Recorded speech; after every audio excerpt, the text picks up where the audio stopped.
La fin des années 2000, début 2010 représente pour moi mes tout premiers souvenirs de football. Cette époque a bercé mon enfance et sans doute celle de tous ceux nés une petite dizaine d'années plus tôt. C'était un temps où chaque joueur devenait un héros et chaque but faisait battre nos cœurs un peu plus fort. Le temps des premières passions, des premiers posters, des premiers frissons, mais aussi des premières déceptions.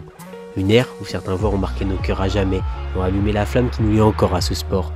Alors aujourd'hui, on rembobine, cap sur les souvenirs de notre enfance. Retour dans ces années où le foot avait un petit goût d'éternité. Bienvenue dans Flashback 2010, épisode 1.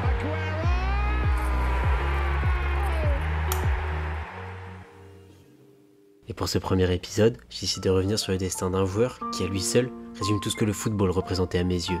À cette époque, je me moquais de Messi, de Ronaldo, du Real ou même du Grand Barça.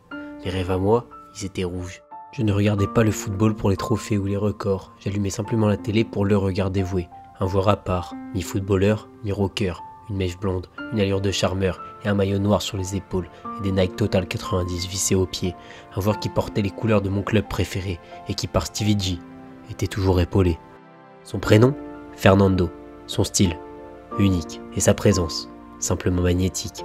Son histoire, celle d'un petit prince devenu roi, celle d'un gamin de Madrid qui a fait vibrer la planète et conquis Anfield, celle d'un attaquant que l'on a vu briller sûrement, trop peu longtemps, celle d'un joueur qui aurait pu faire tellement plus, tellement mieux, mais qui a laissé sa trace, celle d'une silhouette qui court vers le cop, bras levés, prêt à célébrer.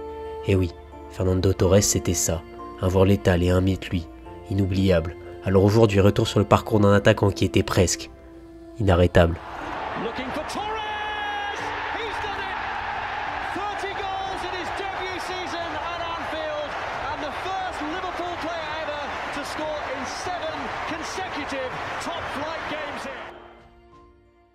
Fernando José Torres Sanz naît le 20 mars 1984 à Fuenlabrada, dans la banlieue sud de Madrid. Et dans un Madrid qui supporte les Galactiques, et dans une ville aux couleurs blanches, Fernando, lui, nage à contre-courant. Porté par l'amour de son grand-père pour le football, et plus particulièrement pour les colchoneros, il choisit comme une évidence, les rouges et blancs. Décidément différent, il débute le football, non pas en tant qu'attaquant, mais bien au cage, pour suivre cette fois-ci les traces de son grand frère. Mais un plongeon malheureux et une dent cassée plus tard, sa mère l'interdit de renfiler les gants, et le destin le pousse à aller devant. C'est alors qu'à 7 ans, il devient avant-centre dans son petit club, et très vite il impressionne. À 9 ans, il inscrit plus de 50 buts en une saison, et en 1995, à seulement 11, il intègre les filières jeunes de l'Atlético de Madrid. Dans les pas de son idole, Christian Vieri, qui passera une saison chez les Rouges et Blancs en 97, Fernando Torres a trouvé sa source d'inspiration, et sait quel style de jeu il veut adopter pour égaler ce dernier. Et pourtant, même si l'Atlético se porte bien et est champion en 1995, on sent que les choses ne tournent pas rond. Le club vit au-dessus de ses moyens, les dirigeants enchaînent les erreurs et les dettes s'accumulent. Pendant que Vicente Calderón chante, les coulisses, elles, brûlent. Et Fernando, lui, ne voit rien. Il a 15 ans, il rêve, il progresse. Mais autour de lui, l'édifice se fissure. Car à la tête du club, il y a Jesus Ril, un président fantasque, autoritaire, aussi connu pour ses frasques que pour ses décisions hasardeuses. Il vire les entraîneurs sans raison, traite les joueurs comme des pions et manipule les comptes sans la moindre hésitation. Et puis, en 1999, la bombe explose. L'Atlético est englué dans des affaires judiciaires, accusé de corruption, de détournement de fonds. Et l'État gèle simplement ses avoirs. La direction est mise sous tutelle et les joueurs ne sont plus payés. Certains sont même mis au placard et d'autres vendus à perte. Le vestiaire est un champ de ruines et sur le terrain, l'équipe s'effondre. Et en mai 2000, l'impensable arrive. L'Atlético de Madrid est relégué en Segunda División seulement 4 ans après leur doublé historique. Coupe du Roi, championnat. Le club de plus d'1 million de socios, le grand rival du Real, tombe de son piédestal. Mais dans les décombres, un adolescent est encore là. Pourquoi parler de cela ? Parce que c'est dans ce contexte qu'on se retrouve en mai 2001, période durant laquelle l'Atlético se bat pour remonter dans l'élite. C'est ici que le jeune Torres fait ses débuts en équipe première contre les Ganes, à tout juste 17 ans. Il marque ensuite son premier but, une semaine plus tard, de la tête, à la 80e minute, délivrant ainsi les siens face à Albacete. Pendant que l'équipe se repose sur les cadres, Torres, avec un but en 4 petites titularisations, est le gamin du groupe qui progresse doucement mais sûrement et qui commence à faire peu à peu parler de lui. Mais pendant que l'Atlético joue sa montée, Torres, lui, mène un autre combat avec un autre maillot. À quelques jours d'intervalle, il troque le rouge et blanc de Madrid pour celui de la Roja, direction l'Angleterre. C'est là-bas qu'il dispute l'Euro U16, presque dans l'ombre.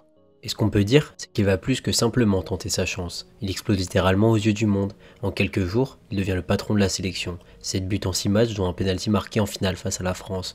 Un trophée et 2 récompenses individuelles, celui du meilleur buteur et celui du meilleur joueur bien évidemment. La presse espagnole commence à en parler et les dirigeants de l'Atlético comprennent très vite qu'ils tiennent bien plus qu'un simple espoir. À 17 ans, il est encore un gamin, mais il est champion d'Europe, décisif avec son club et déjà dans le viseur de tout le pays. L'Espagne vient de voir naître El Niño. Et la saison suivante représente celle de la vérité, aussi bien pour le jeune Torres, désormais plus qu'un simple minot, que pour son club, qui ne peut pas se permettre une troisième année en enfer, au risque de s'y engluer. Chaque match devient alors une finale, et chaque point, lui, devient vital. Et lorsque Luis Aragonès, le vieux sage, est rappelé aux commandes, il essaie de faire confiance au gamin de 17 ans devenu une petite star dans le pays. Cette fois, Torres est pleinement intégré dans la rotation. Il joue 36 matchs, dont 26 comme titulaire. Ses stats ne sont pas encore spectaculaires, avec 6 buts et une passe décisive, mais l'essentiel est ailleurs. Il est là dans les moments qui comptent. Il provoque des fautes, étire les défenses et joue juste. Et surtout, il grandit à vue d'œil. Il prend de l'assurance, du volume et de l'importance. Autour de lui, l'équipe est un mélange de vétérans et de combattants. Aguilera, Movila, Stankovic, Dani ou encore Ibic. Pas des stars, mais des joueurs solides, bien aidés par l'excellente saison de l'attaquant uruguayen Diego Alonso qui claque 22 pions sur l'exercice. Cette saison sonne comme une renaissance pour le club, une renaissance incarnée par ce gamin au sourire juvénile, mais qui joue déjà chez les grands. Les éloges pleuvent, et le club valide officiellement sa montée. La liesse est totale, et Torres est encensé par les fans et la presse, et bien entendu son entraîneur, qui dira même en conférence, Fernando a quelque chose que l'on ne peut entraîner. Cela s'appelle l'instinct. Et Torres n'a que 18 ans, il n'a même pas encore terminé sa formation, mais il est déjà l'un des hommes forts du vestiaire. El Niño, qui porte désormais sur ses épaules l'espoir de toute une institution, a plus que simplement fait ses premiers pas. Il a grandi, et est devenu un homme. Lui qui dira même à propos de cette saison « J'étais entouré d'hommes, je n'étais qu'un gamin qui voulait bien faire. J'ai tout appris cette saison-là, la peur de perdre, la pression du maillot, le goût du sang dans la bouche. Sans elle, je ne serais jamais devenu capitaine. » Et pour cause, en 2003, Fernando Torres n'a que 19 ans. Et pourtant, il reçoit déjà un signal fort. Le brassard de capitaine de l'Atlético de Madrid lui est confié. Dans un vestiaire manquant cruellement de leader, il est désigné par la direction comme l'effigie du nouveau projet et figure de proue de cette nouvelle Atlético. Et alors que beaucoup se seraient sentis pousser des ailes, ou que d'autres auraient quitté le navire par peur, ce gamin, chargé de rêves et désormais d'une lourde responsabilité, ne recule pas et embrasse ce rôle, presque comme une évidence. Cette récompense, le José Calderón ne va pas la regretter, car Torres, qui se mue en serial buteur, est en réalité bien plus que cela. Il devient l'âme du club. Chaque course, chaque frappe, chaque célébration est une déclaration d'amour à ses supporters qui l'adorent et à sa ville qui le voit grandir. Ses buts s'accumulent, 91 en 244 matchs, un total impressionnant qui témoigne d'une constance rare à un si jeune âge, lui qui tourne entre 13 et 19 buts par saison. Mais si l'homme grandit, le club, lui, stagne et reste un chantier perpétuel. 5 entraîneurs en 6 ans causent un manque cruel de continuité tactique, sans oublier le manque de création au milieu et une attaque supportée par Torres bien seul, en pointe, trop souvent isolé, esselé, obligé de redescendre très bas pour grappiller des ballons. Malgré son capitaine, l'Atlético n'arrive pas à franchir un cap.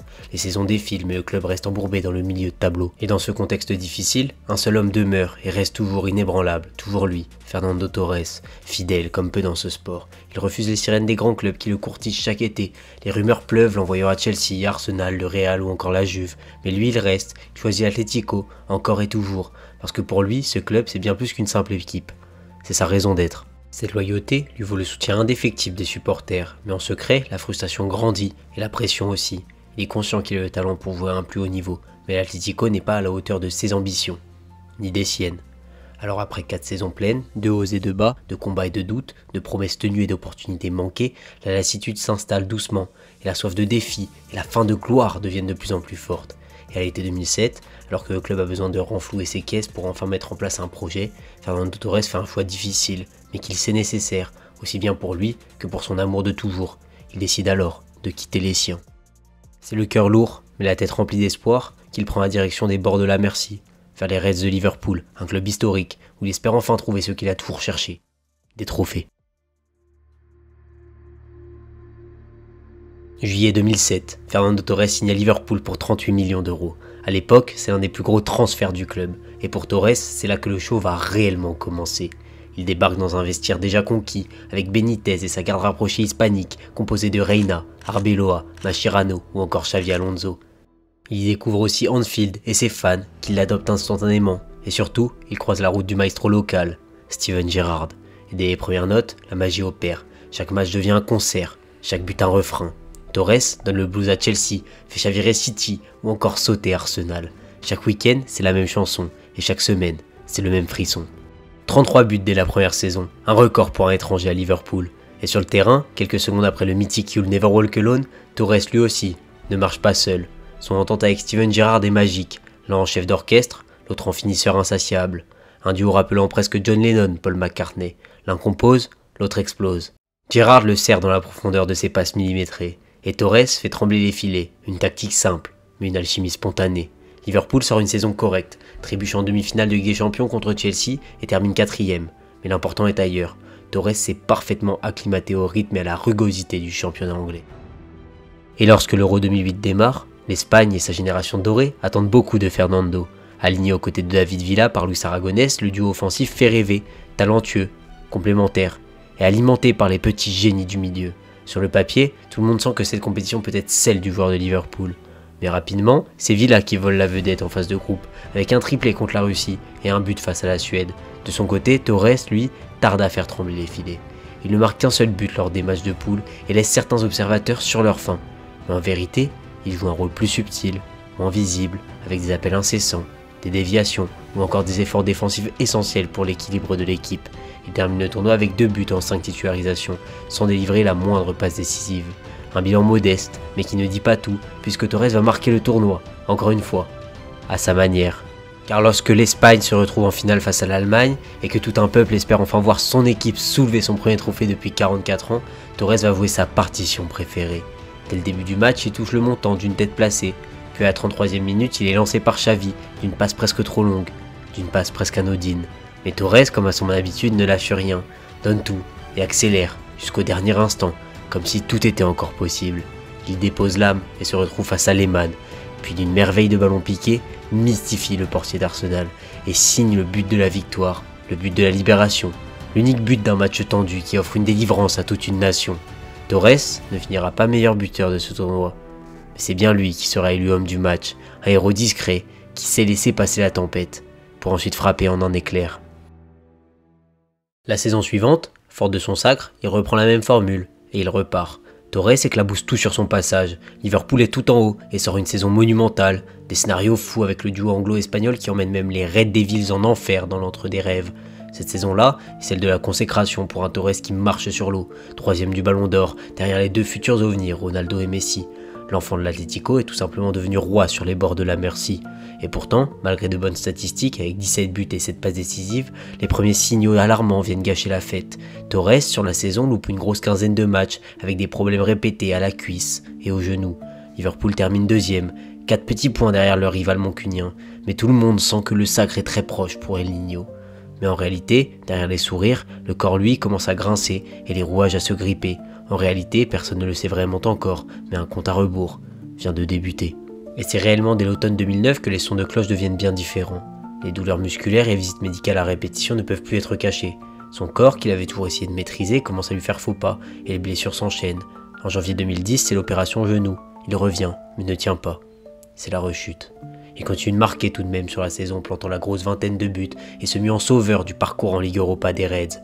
Malgré tout blessé, il assiste à la défaite de son équipe en demi-finale contre son ancien club.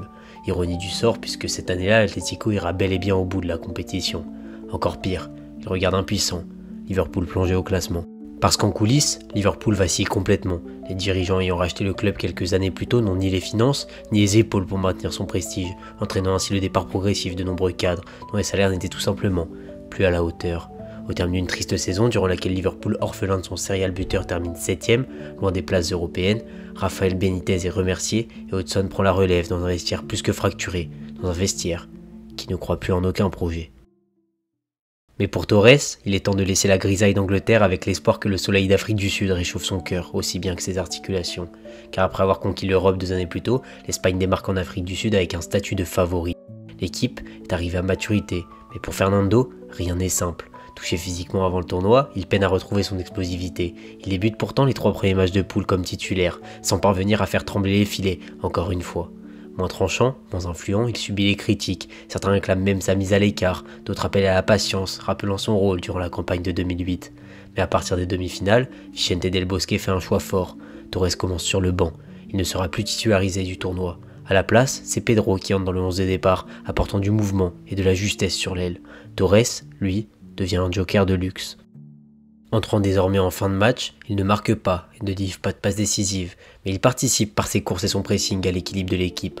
En finale, contre les Pays-Bas, il assiste sur le banc à l'histoire en marche, puis il entre à la 106e minute et reçoit un ballon complètement désaxé après une chevauchée de Fabregas, à juste un centre imprécis, à l'image de son tournoi. Mais mal repoussé, Fabregas récupère le ballon et envoie sur orbite Iniesta désormais seul face au gardien.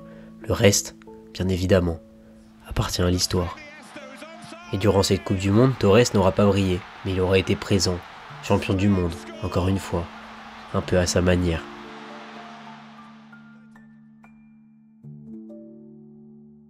Mais de retour à Liverpool, dans une équipe minée par des dirigeants en guerre et qui s'effondre à petit feu, Torres joue plus, mais marque moins, et les Reds flirtent avec la zone rouge à la mi-saison. C'est alors qu'en janvier 2011, à 26 ans, Torres prend une décision qui changera sa carrière, presque à contre-cœur. Mais il le sait, il n'y a plus d'avenir dans un club qui ne joue même plus avec des champions, alors que de son côté, il veut des trophées et du concret. Et lorsqu'il demande à partir, Chelsea saute sur l'occasion. Le club d'Abramovich est prêt à débourser, sans compter.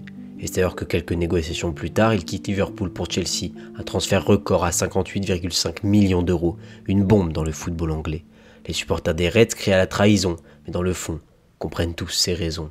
Et puis, longtemps dépeint comme un traître, dont les maillots iront même à être brûlés, il avouera que les dirigeants parlaient déjà avec Chelsea à propos de son départ, et qu'avant même de lui-même amener le sujet, l'avion pour Stamford Bridge était déjà prêt à décoller. Il quitte son club d'adoption, au moment où son propre corps est sur le point de réellement l'abandonner. Le 31 janvier 2011, il devient officiellement un joueur des Blues, avec le poids du plus gros transfert de Première Ligue sur les épaules. Et seulement une semaine plus tard, le 6 février 2011, qu'il fait ses débuts comme un symbole, face à Liverpool. Mais à Stamford Bridge, l'Espagnol semblait scellé en attaque, sevré de ballon et presque perdu dans l'émotion. Il sera à l'heure de jeu sous les sifflets. Ironie du sort, Liverpool s'impose 1-0. Dès ses débuts, les difficultés se font sentir. En réalité, durant toute cette seconde moitié de saison, Carlo Ancelotti tâtonne. Il alterne entre un 4-4-2 avec Torres et Drogba en pointe, où les deux stars peinent à coexister, se marchant parfois dessus et se gênant dans leurs appels. Et un 4-2-3-1 plus équilibré, où Anelka, Sturridge, Malouda ou Ramirez peuvent évoluer en soutien derrière un unique avant-centre. Dans ce système, Torres doit se partager le poste d'avant-centre avec Drogba, légende du club et profil diamétralement opposés. Mais quelle que soit la tactique, Torres ne parvient pas à se libérer. Il semble perdu dans les circuits de passe, en retard dans tous ses déplacements. Il peine à s'imposer, multiplie les courses, les appels, mais reste tout simplement inoffensif. Son premier but n'arrive que le 23 avril 2011, après 903 minutes de disette, face à West Ham sur un ballon contré et glissant sur une pelouse détrempée.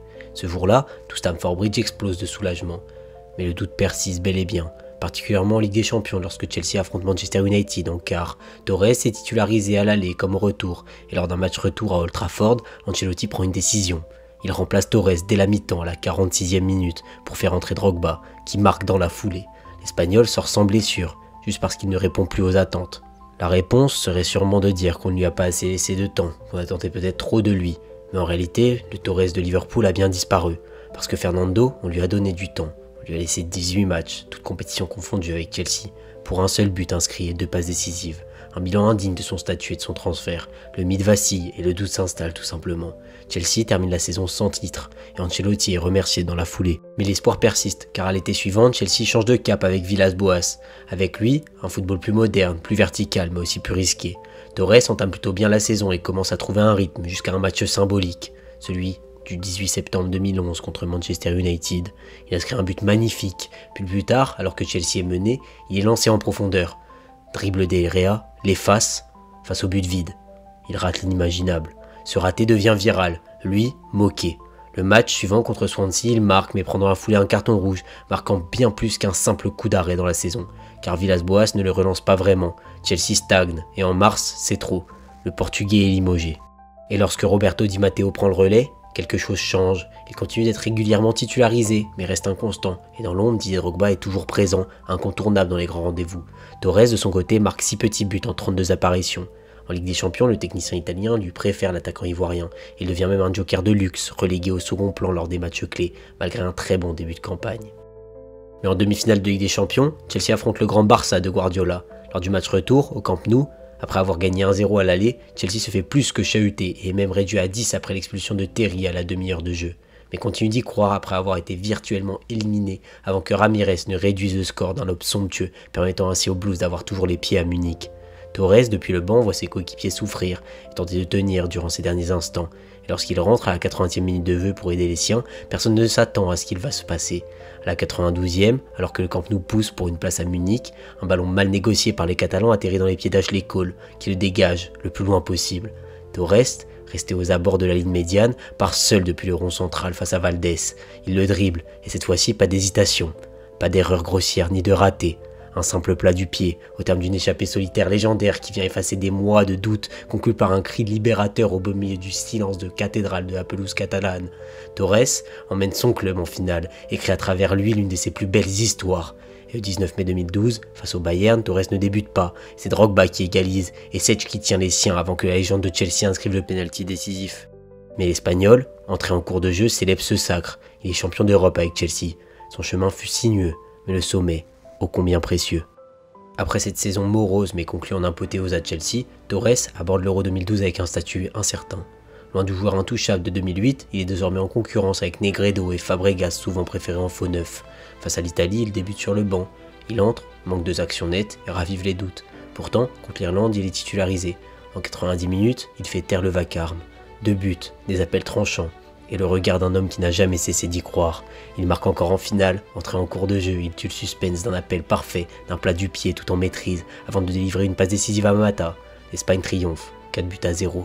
La plus grande équipe nationale de l'histoire termine son chef-d'œuvre, et Fernando y grave sa signature.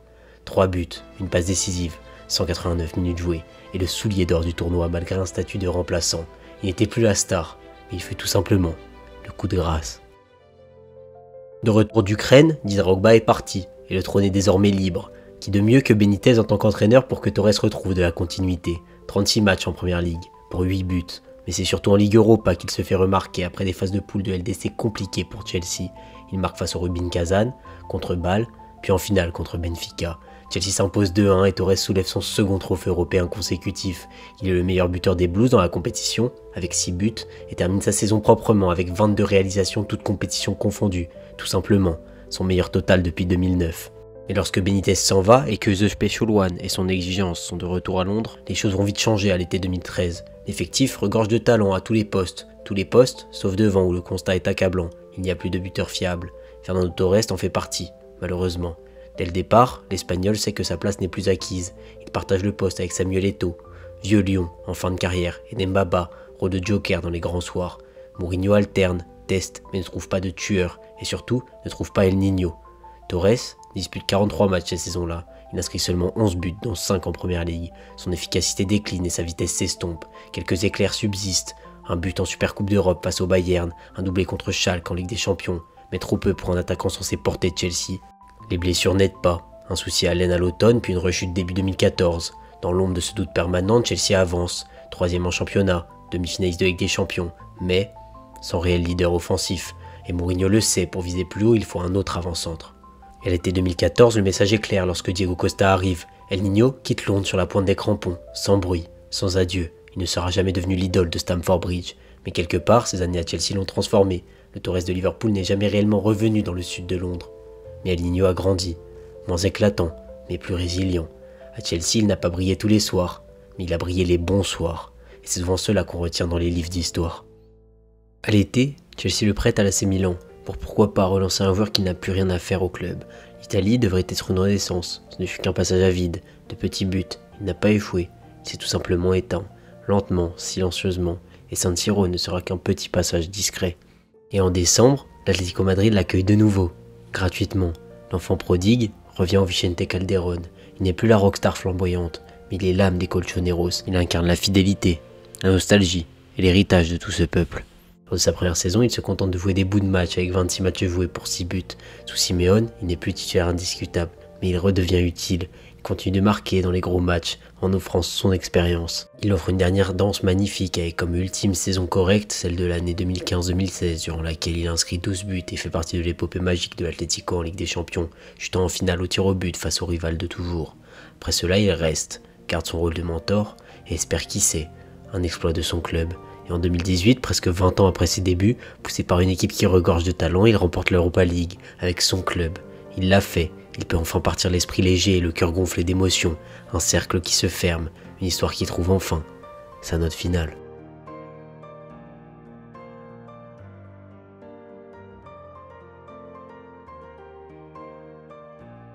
S'ensuit une dernière étape au Japon, loin de l'agitation. Au Sagan Tosu, Torres dispute ses derniers matchs, 5 buts en 35 apparitions, dans un cadre plus calme, presque apaisé, une fin discrète, un crépuscule au soleil levant, où l'on sent qu'il referme doucement le livre d'une carrière, tout simplement hors du temps. 35 ans, 263 buts en club, un titre de champion du monde, 2 euros, une Ligue des champions et enfin 2 Europa League, faisant ainsi partie des seuls 5 joueurs de l'histoire du football à avoir réussi ce quadruplé. Mais dans le fond, les chiffres ne disaient rien de l'essentiel. Car Torres restera pour moi le numéro 9 ultime, le genre de joueur capable de changer des matchs à lui seul, d'élever son niveau de jeu à chaque instant et surtout d'être plus létal que n'importe qui.